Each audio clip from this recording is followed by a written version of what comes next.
عرض ادب خدمت همه دوستان و یاران عزیز.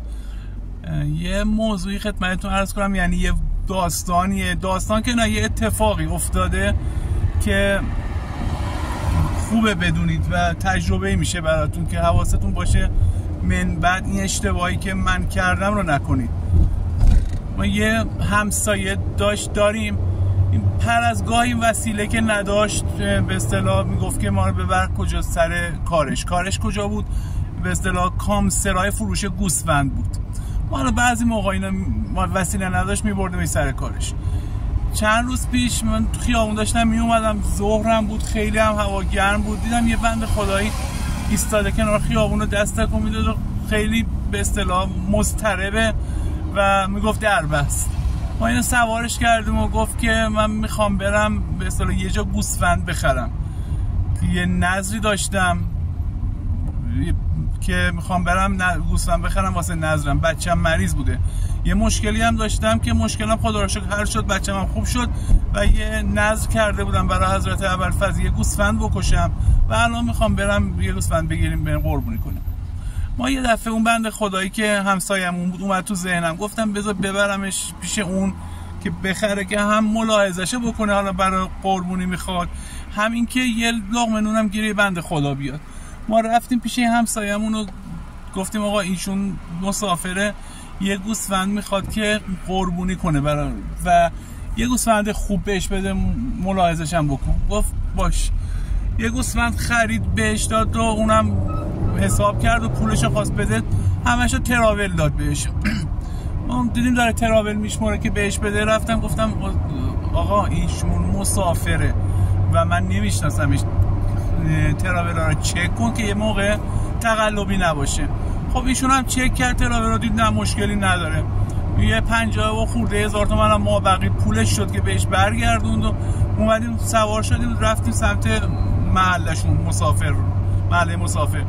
گفت که تو راه هم میگفت آقا مواظب باش هوای گوسفند گرمش نشه، سردش نشه، تو دست اندازا نرو، نمیدونم تشنش نشه. خلاص رسیدیم به مقصدش. گفتم بذار ببرم به در خونه. گفت نه کوچه ماشین رو نیست و نمیتونی بری با ماشین، همینجا پیاده میشم و پیاده میبرمش. پیاده شد رفت و ما هم گذشت اومدیم تا یه تقریبا 10 روز بعد از این جریان دیدیم یه روز صبح دیدیم در میزنن، رفتیم در باز کردیم دیدیم مأمور آگاهیه. گفت فلانی. گفتم بفرمایید. فوری دستبند زد به دست ما. آقا چرا چطور شده اشتباه گرفتید؟ گفت که بیا بریم اونجا مشخص میشه. رفتیم آگاهی و نه جریان چیه. گفتن که چند ماه پیش از یکی از بانک ها سرقت شده، سرقت مسلحانه و تراول و حالا پول و چه میدونم این حرفا که بردن، این تراول هایی که این شما دادید به این گوسفند فروشه جزئی از اون همون تراول های سرقتیه. و از کجا آوردی؟ گفتم من نیاوردم، من یه بنده خودم مسافر بود بردم رسوندمش، براش گوسفند خریدم و بردم پیادش کردم. گفت که آقا اینا به اصطلاح 10 دست این تراول ها گشته و رسیده مشهد، تربت حیدریه مشهد و ما یکی از آخرین نفری که گرفتیمش یکی برگشتیم گفتیم دست قبلت کیه، برگشتیم اومدیم رسیدیم تا این گوسفند فروشه هم شما رو معرفی کرده، گفته که ایشون بوده. گفتم اون موقع نگفت مسافر بوده. گفت حالا دیگه حرفا مهم نیست، حالا گفته باشم مسافره فرقی نمیکنه، مسافر مگه میشناسیش؟ گفتم نه. خب فرقی نمیکنه، ما شما رو میشناسیم. و بریم دادگاه. رفتیم دادگاه و یه حکم برای ما یه وثیقه برای ما سنگینی هم برای ما بریدن. ما وثیقه گذاشتیم و با قید ضمانت اومدیم بیرون و الحمدلله به لطف خدا پیروز زنگ زدن گفتن که به اصطلاح سارقا رو گرفتندشون و شما بیایید دادگاه که حکم تبرئه‌تون رو صادر کنیم و وثیقه‌تون رو آزاد کنید. میخواستم خدمتتون عرض کنم که دوستان خیلی مراقب باشید، جای ضمانتی کسی نکنید، جایی نمیدونم حتی مال خودتون صلاح میدونید با گوشیتون نذارید مسافری یا هر کی تماس بگیره و خیلی اتفاقاتی ریز که ما اصلا بهش فکر نمی کنیم، اصلا بعید میدونیم که مشکلی پیش بیاد، همونا مشکل پیش میاره و مشکلات بدی هم پیش میاره برای آدم. و موضوع بعدی که میخواستم، هشداری بعدی که میخواستم خدمت دوستان بدم، اخیراً به اصطلاح توی شبکه‌های تلگرامی و چه میدونم واتساپ و اینا اپلیکیشن اسنپ بوت رو داره پخش میکنن یا قابل نصبه. حواستون باشه دوستان، به هیچ وجه این اپلیکیشن ها نصب نکنید. این به اصطلاح یه نسخه از همون اسنپه ولی به صورت غیر قانونی دستکاری شده و خطرناکه. یعنی حساب کاربریتون رو میتونن هک کنن، به اصطلاح بانکیتون رو همینطور هک کنن، تمام اطلاعات شخصیتون رو. و اگه اسنپ هم متوجه شه که از این اپلیکیشن داری استفاده میکنید، سریعا مسدود دائمتون میکنه.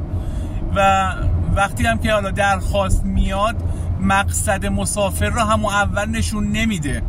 چرا؟ به خاطر اینکه از سرورهای اسنپ میخواد بگیره مقصد و اطلاعاتشو و بعد به شما بده. به خاطر این یه زمان کوتاهی طول میکشه تا این کارو بکنه، در حد شاید 30 ثانیه، 1 دقیقه. خیلی مراقب این اسنپ بوت باشید. به هیچ وجه دانلود و نصب نکنید. این یه بدافزار خیلی خطرناک و بدی هم هست. و 2 سوالم داشتم از خدمت عزیزان. این درخواست که میاد یه کادر کرمی رنگ بعضی مواقع بالای درخواست میاد که نوشته پیشنهادی اسنپ. کسی میدونه که این پیشنهادی اسنپ یعنی چی؟ چون بعضی موقع کرایه‌اش خوبه، بعضی موقع خیلی پایینه این پیشنهادی اسنپ. اگه میدونید کسی اطلاع از این موضوع داره، لطفا تو کامنت ها بفرمایید که هم من بدونم هم بقیه دوستان. و پشتیبانی هم پیام دادم، جوابی ندادم. و سوال بعدی اینه که اگه مسافری، حالا به خصوص خانم، بیاد همینجور سرشو بندازه پایین و بره، شما چیکار میکنید؟ و واقعا این موضوع موندم توش.